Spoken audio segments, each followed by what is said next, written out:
nga biri mu mukago omwezi ogwokutano ekizinga ky'evuma kyagwamu ekikulu l'omusirikale Martin Bema nga yakumumbako ekitundu ekyo Jennifer Egunyu Nantume nga yembako omukyala era nga ye ssentebe w'akakiiko ka Paalamenti Academy Obonto bwe yakuba ssentebe wa NRM ekiziba Sadiki Kizito essasi mu kamwa n'amutta. Leero namwandu wa Kizito Maria Mukakoze gwe tusanze ekyanjamuzigo gy'abeera ne bamulikwa atunnyonnyodde embeera gye balimu okuva mugenzi bwe yattibwa. MP Jennifer Egunyu Nantume akiikirira Buvuma disitulikiti yalagira bodyguard we Martin Bema akube Imam Kizito Sadiki amasasi mu kamwa agamuttirawo. Essaawa ya leero twasigaza abaana abato tebasoma tebaliiko mwasirizi tetwina yadde kyonna kitwali tufunye.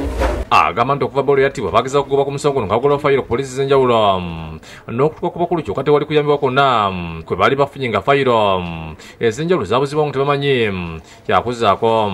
Eyakuba bwe yalagira okkuba tebaamusiba ku poliisi taliiyo.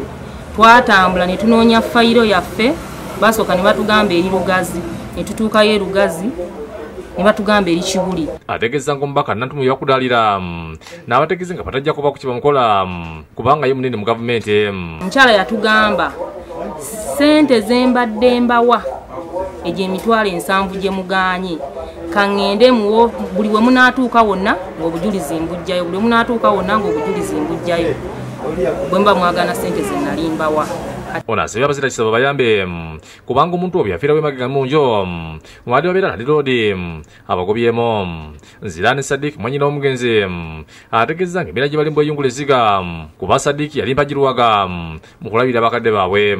Sadiki abaire ng'atuyidde ndaba mu maka nga n'ayemereire mu maka okuyita ndaba abakaire ababairewo kuba abaire n'obuvunaanyizibwa obw'eddandaba abakaire. Saagala Bayomba Kasi Muddungo kansala omuka gw'ekyanja omugenzi yera apangisa asabye minisita w'obutebenkevu General Tumwine ne sipiika Rebecca Kadaga okuyingira mu nsonga zino. Bayita Egunyu Jennifer Nantume nga ye MP w'e Buvuma effujjo lyakoze lisusse era mu ffujjo eryo tusanzeemu impunity.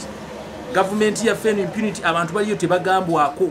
Yatta omuntu mulamba, muntu wa buvunaanyizibwa, muntu yalina amaka, muntu yali mukulembeze ng'abakulembeze abalala naye nattibwa n'abeera nga teri kyali kiyambiddwako. Lufunya Derek Olugulumali akulira bannamateeka abayamba bannamwandu ne babalekwa ba Kizito ategeezezza nga bakyasaze okusomesa okutambuza omusango guno olw'okuba nti obujulizi obumu bugenda buzibwawo. Beesuuliddeyo gwa Naggamba waliwo ekiboggwe enkola ey'ekiboggwe eri mu ofiisi zino nga tutandikira ku poliisi. Gine obutemu buno bwali covered abamawulire mwabukavaringa bulungi nnyo. Damatadewo yakusakidde Gulion ku Lwabukedde TV.